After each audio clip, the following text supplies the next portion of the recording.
Good evening, everybody. I'm going to show you all how to make bird suet.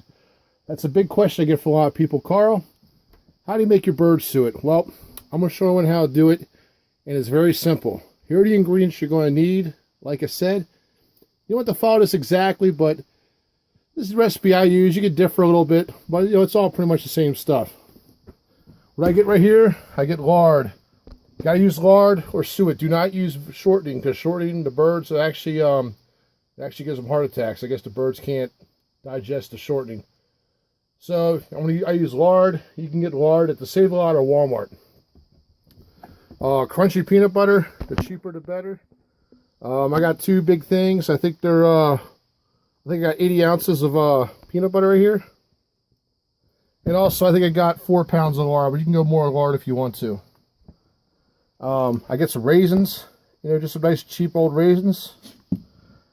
I'll get some blueberries and some blueberries and cherries. From what I just know is that the bluebirds love these two things. You can also substitute with other dried fruits. Check it out. Use other fruits and see what happens. Let me know what happens. You get some seeds. Here's a nut and berry mix. You also use some. There's also sunflower seeds. I use black oil sunflower seeds, but I don't feel like putting a 50-pound bag on the table because it's pretty big. Here's some thistle. The finches love this stuff. You put a little bit of this. You got some mealworms, some dehydrated mealworms. You can also use dehydrated crickets. They work pretty well too. Oatmeal, because basically what happens is you make this stuff up and it turns into like a wet slurpy consistency, and you gotta thicken it up with some grains. So best stuff to use, I use oats. Try to get just go cheap, whatever oatmeal you can get. And then I use cornmeal too. You use cornmeal flour. This is just stuff just to basically thicken up. I use a Home Depot bucket. I got a drill with a cement mixer, and then I got my bowl with some spatulas. My bowl's my bowl's got some corn residue in it from feeding the deer. So we're gonna let's start working this. First thing we're going to do is we're going to take this lard, open it up, take this little plastic junk off, this little rubber, or where the heck it is. Where's my lid at? Here's the good.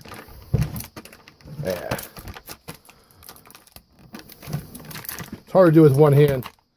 And then we're going to put the lard in the bucket. I'll fast forward to that step. Now what we're going to do is we're going to take the spatula, stick it in the lard, and put all the lard in this bucket, in this bowl right here. I'd recommend using a plastic microwavable bowl because it doesn't get as hot as glass. Because like I said, when you're microwaving lard, you do not want to spill the stuff because it will make a giant mess. Alright everybody, now I got the lard from the bucket into this bowl. Now this is it's kind of a messy job, so I'd recommend having some paper towels or an old t-shirt or something to wipe your hands with. Like I said, best to use is lard, because pig fat actually lasts a lot longer. It can last a lot longer than beef fat or suet. And also too, you gotta understand too, if you're gonna use like regular fat, you gotta render it twice. It's kind of a pain in the butt, so I just buy the stuff in the store. All right, now you put the lard in the microwave. I usually do it for about, I want to try 6 minutes. But what you want to do is you want to make sure this stuff turns into complete liquid. Just making sure it goes into a liquid. Now while the lard is in the microwave, take the peanut butter, take it out and put it inside the bucket. Alright, as you can see, I'm now done with the peanut butter. This peanut butter, this is the nastiest part of the job. And remember, this part is pretty nasty. And you might have to clean your spatula a couple times. And when you do clean your spatula, make sure to run hot water through the sink, because what happens is that sometimes the lard and peanut butter will go in will actually go in the pipe, the J part of the pipe. It can actually cause a clog. I did that once, so run it with hot water for a bit. All right. Now we're going to check on the lard. Let's open the microwave and see what we got here. Oh, that's looking pretty. Look at that. That's a complete liquid for the most part. That's perfect. Now make sure to be careful with this lard, because if this stuff spills, especially on a rug, you're going to have problems. So now what you're going to do is take it and dump it straight into the peanut butter, just like this. It can be hot, so be careful handling it. Okay, it's all dumped out. Now take a spatula and stir it. As you can see, I mixed it for a while, and now it's pretty much a liquid. See it? Pretty nasty, isn't it? All right. It's all stirred up pretty good. Now we're going to add our seeds and berry mix to it. Like I said, you add whatever ratio you want to do. I like to add, like I said, I like to add a lot of nuts. I like to add cherries, blueberries. I'll add raisins just to fill it up. I'll add some thistle, and then, like I said, I usually add a lot of black oil sunflower seeds, because everything on the mountain where I live at loves black oil sunflower seeds. I would not add millet, because millet attracts starlings. It'll attract cowbirds. It'll also attract some crows and stuff like that. Avoid using millet, because if you get starlings, they will attack and kill your other birds. So do not put millet in here. Use, like I said, you can go to I'd recommend going to southern states, or recommend going to Tractor Supply. Buy a woodpecker mix, buy a berry mix. They have good stuff there, but do not put millet in there. All right, now we're going to start adding some stuff in here. I'm going to add some dry, unsalted peanuts. Just dump the whole thing in. All right. I'm going to add some raisins. Dump them all in. Come on, raisins.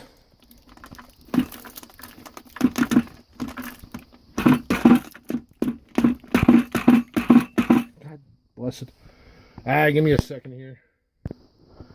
All right, so we got the raisins in there. Add some cherries. Yeah, come on, get on there. Add some blueberries. Hell. Heck, sorry. It's very hard to do with one hand. Come on there, blueberries. All right. Now we're going to start adding some seeds. I'm going to add some of the nut and berry mix. Just kind of dump some in there. You can't really go too much. Let's see. Oh, shoot. Hell. Damn, just messed up. See, definitely use two hands. I'm going to add a little bit of thistle. Probably add a couple cups of thistle. See how much stuff's in there? It's pretty good. We add a couple cups of sunflower seeds. Probably add like 2 of these. Like I said, add as much as you can. You want to fill that stuff up. And then I'm going to add some mealworms. Like I said, this stuff's pretty edible until you put the mealworms in. I guess you get mealworms too. And like I said, be careful what you use, because one time I used my wife's pots and pans, and she almost divorced me when she saw me with mealworms in there. So you might want to be careful with what the if you're queasy with insects, be careful with that. Now I'm going to mix it. So what I do is I have a drill, and I put the cement mixer. If you have a hammer drill, it's better. So what you're going to do is you're going to drop it in here. Whoops. And just start mixing. Mix it up. So I can't use 2 hands to do this. I got to use 2 hands to do this. All right, you mix it down, mix it up. Mix it like this, so it's a pretty good consistency. But as you can see right now, it's pretty slurpy. It won't even stand up. So what we got to do here is we got to add flour. First do is add some oatmeal, and then add some flour so we can get the stuff to thicken up a good bit. All right, so here we go. I got some oatmeal. I'm just going to dump it all in. Dump it all in. And then I'm going to use the old drill with the cement mixer and mix it up.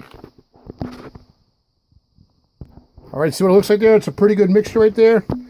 See how it looks? It's almost like oatmeal cookies. All right, but still a little thick, because it's still a little thin, because it almost stands up, but it doesn't stand up quite a bit. So now what we're going to do is we're going to add some, I usually add cornmeal to it, but you can add flour too. This is just, add some cheap stuff just to thicken it up a little bit. Here we go. I got my cornmeal. Now I'm just going to drop it in. Oops, sorry, just dump it all in. Okay. Now what's going to happen is this stuff's going to get real thick. So you want to mix it as thick as you can. So when you get to the end, add less and less, okay? As you can tell by adding that one bag, it's getting thicker. See, my drill can stand right up. And if you notice, I got a little bit of smoke coming out of it. So I would definitely recommend using a hammer drill if you got one. But like I said, you use a normal drill. Just sometimes if it starts getting hot, just run your drill to cool it off. I'm just going to add a little bit more cornmeal to this. So I'm not going to add too much more, but you can add other stuff. You can add other berries, other cherries. You can add whatever you want to this stuff. Like I said, this is the main part is you want to put the lard.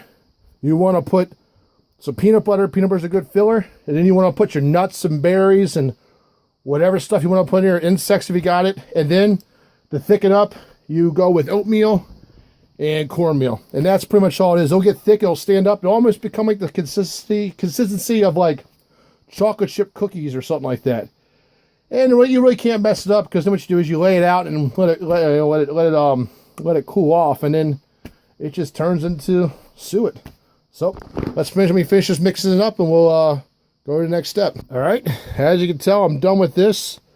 I had to stop because my drill started to smoke. It's just like making. Actually, I compare it to, it's just like making cement. So you want to make, if you can make it as thick as you want, just make sure it's pretty thick. I would definitely recommend it. It's like the consistency of like cement. So now we're going to go to the next step. All right, now I'm going to take this spatula, take this suet, and I personally just do it in these pans because it's just a little bit easier. If you want to, you can reuse suet containers, but that's a very tedious operation. Or you can just keep it in a bucket if you want to, but that becomes tedious too because the stuff turns like rock hard at times. So if you put these containers right here, I would recommend going no more than 1 inch deep, because that's the average size of a suet container. And if it's a 1 inch flat, fill up the container with 1 inch of stuff, and that way you can easily break it apart with a knife. You can do whatever you need to do with it. So let me start with that real quick. All right, as you can see here, I was able to make 1, 2, 3, 4, 5 trays of this stuff. And if you see it, it's really easy to flatten out. Just pack it down the best you can. Doesn't be perfect. I mean, it's birds. I mean, you can do it any way you want. It's better to do this when it first comes out, because if you wait too long, the fat will solidify and it'll get pretty hard. And then what you do is once you get it leveled out, just take a knife, cut it up. I would recommend storing them in the fridge or the freezer until you're about ready to use it. And then when you use it, let it thaw out and just cut it the segments you need. Pull it out with a spatula and then load up your suet feeder. And like I said, this is some good stuff, and you will have all kinds of birds. Like I said, in my yard, I have flickers, I have pileated woodpeckers, I have red-headed woodpeckers, I have downy woodpeckers, hairy woodpeckers, bluebirds, titmice, chickadees, Carolina wrens, all kinds of stuff. So I even get the juke nose to even have it too. So there's all kinds of stuff you get with this. And like I said, if you get any good thing good, take pictures and send them to me. So if you want to try something, put it in the suet and see what happens. Have a good bird day. Take care. Bye-bye.